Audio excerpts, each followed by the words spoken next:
Jadi Anda tahu kalau Anda baca sejarah, ada 4 tahun kosong, yaitu 1396 sampai 1400. Silakan baca buku sejarah apa saja. Di tahun itu tidak ada peristiwa apa-apa yang tercatat oleh buku sejarah. 1396 sampai 1400. Nah, tahun 1400 itu kemudian kelak disebut Sirna Ilang Kertaning Bumi.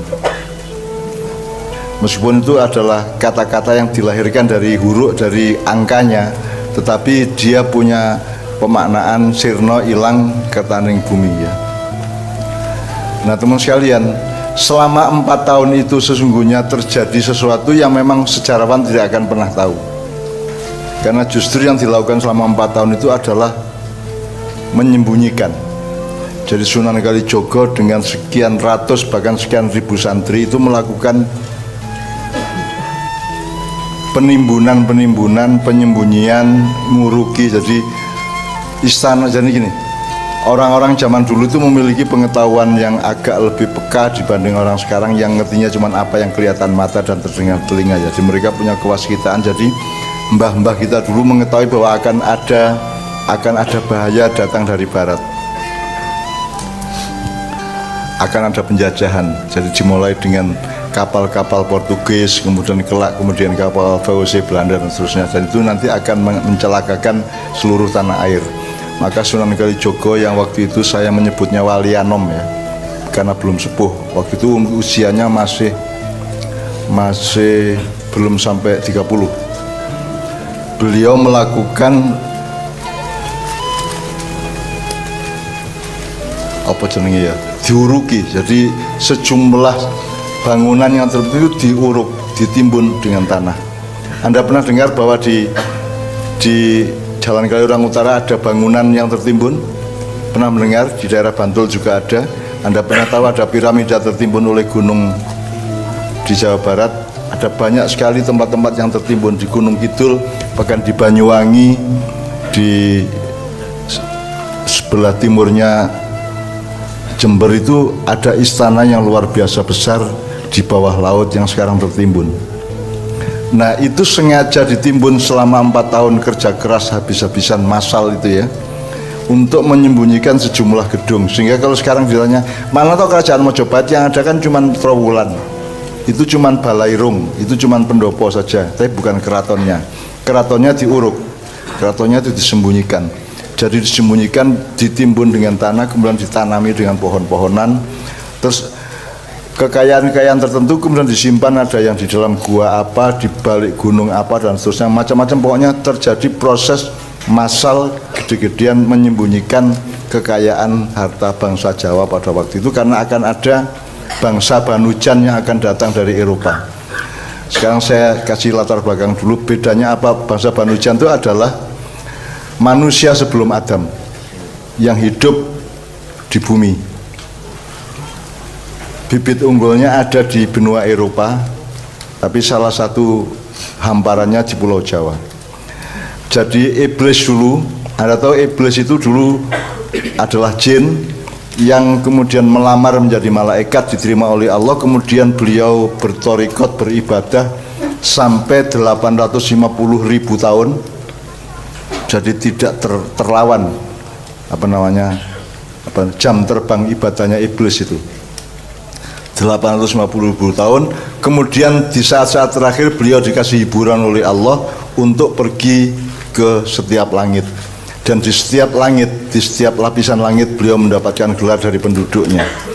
Ada yang gelar Al-Khoshi, makhluk yang sangat khusyuk. Ada As-Sajid, makhluk yang selalu bersujud. Ada Ar-Roki, makhluk yang selalu berruku. Ada yang As-Syahid, macam-macam pokoknya gelarnya, termasuk di bumi.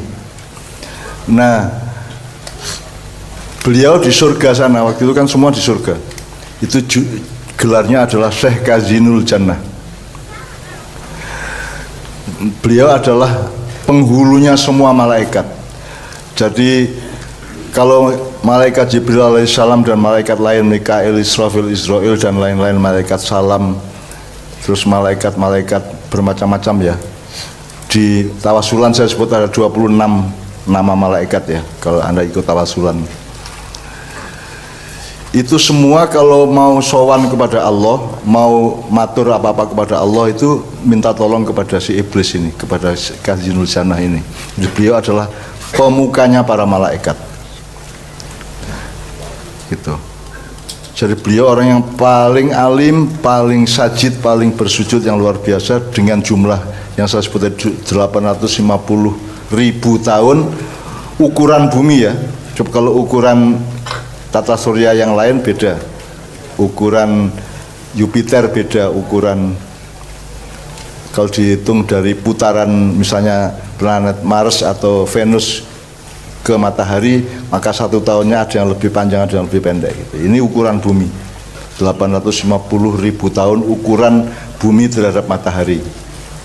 Sampai pada suatu hari Allah menciptakan Adam, kemudian si Kazinul Jannah menolak untuk bersujud, yang tadi saya baca ya, wa idh qala lil malaikati isjudu li adama fasajadu illa iblis aba wastakbara.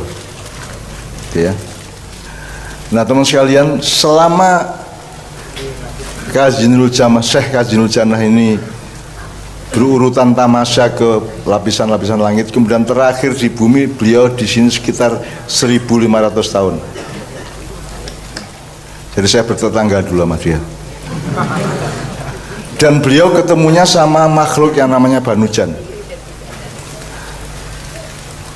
Jadi taunya iblis di luar jin dan malaikat itu hanya ada Banujan, taunya si Kazinul Jannah ini.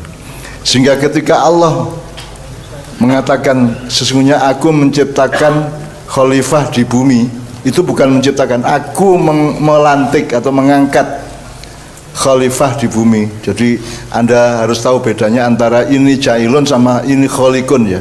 Kalau kholako atau Allah sebagai kholik itu Allah menciptakan dari tidak ada menjadi ada.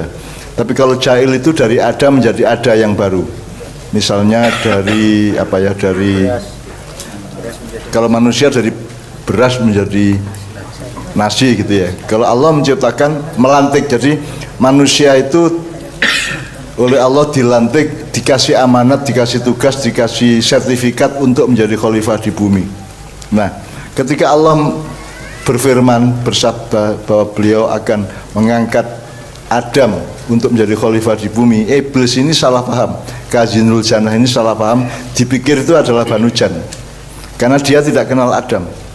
Padahal Adam itu adalah manusia baru yang diciptakan Allah dari Banujan, tapi dikasih 2 hal, 1 akal budi, 2 hati nurani. Ya. Akal budi ini nanti harus ada penjelasannya. Banujan punya akal, tapi akalnya tidak berbudi. Ya.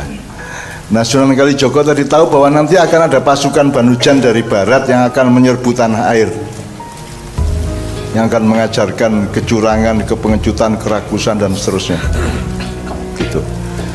Jadi, kenapa Syekh Kazinul Jannah menolak pelantikan Adam itu? Karena dia pikir yang dilantik adalah Banujan. Kalau Banujan itu memang barbar, apa namanya, bengis, kejam, makan sesama mereka, tega hati dan seterusnya, rakus, pokoknya kata Allah merusak bumi dan menumpahkan darah.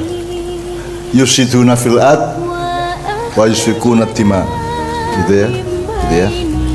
Nah itu yang dikenal oleh sehingga yang ditolak oleh Kazinul Jannah sesungguhnya bukan Adam tapi Banujan. Cuman beliau tidak tahu bahwa Allah sudah bikin hibrida baru ini.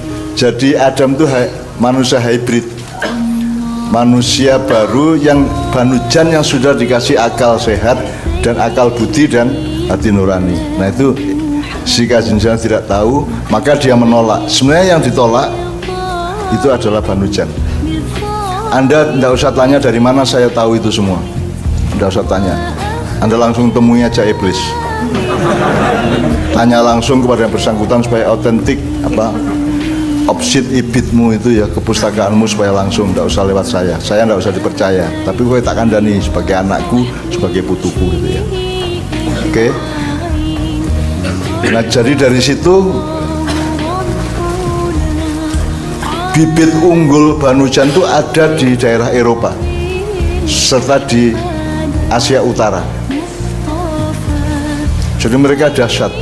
Kenapa saya bilang tadi pasukan-pasukan Banujan dari barat itu mengajarkan kerakusan, kepengejutan? Karena mereka yang mengajarkan berkelahi tidak berhadapan-hadapan.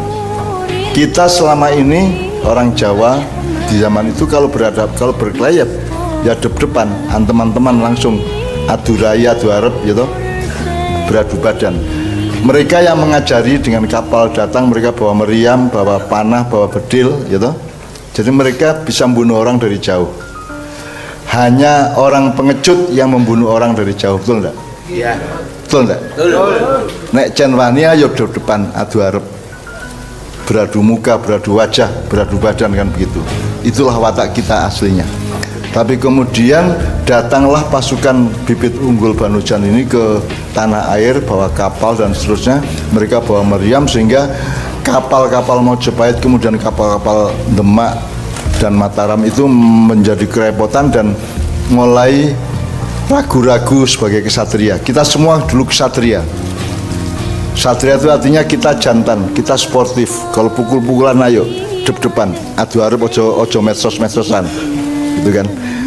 Sekarang kan Banujan ini, bibit unggul Banujan itu yang mengajari kita bikin medsos itu. Tadi kamu memaki-maki temanmu dari jauh, toh, ya, memfitnah orang dari jauh dan seterusnya. Itu ini adalah aplikasi Banujan di abad modern, gitu ya.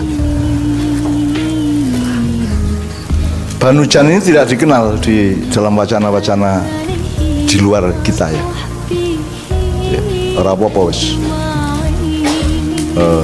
Tapi kira-kira seperti itu. Nah, kita karena Sunan Kalijogo tadi itu tahu bahwa akan terjadi seperti itu, meskipun beliau juga kurang waspada.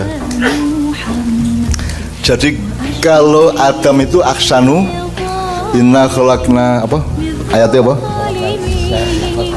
Insana fi ahsani taqwim tsumma radadnahu asfala safilin. Jadi ayat ini tinggal Anda pakai logika balik. Sebelum ahsani taqwim dia adalah asfala safilin. Jadi makhluk Banujan ini sepanjang berabad-abad yang dikenal oleh iblis pada waktu itu adalah asfala safilin. Dan Anda orang Nusantara, orang Indonesia itu adalah ahsani taqwim, kemudian diajarin untuk pengecut, diajarin untuk melempar dari jauh, diajarin untuk membunuh orang dari jauh dengan rudal, dengan bom, atau dengan granat dan seterusnya. Anda diajari untuk menjadi kembali asfala safilin. Dan sekarang ini adalah yang namanya globalisasi adalah adalah bagaimana memproses semua penduduk dunia menjadi asfala safilin, gitu ya. Menjadi serendah-rendahnya makhluk, tidak tahu malu, tidak tahu diri di hadapan Allah. Tadi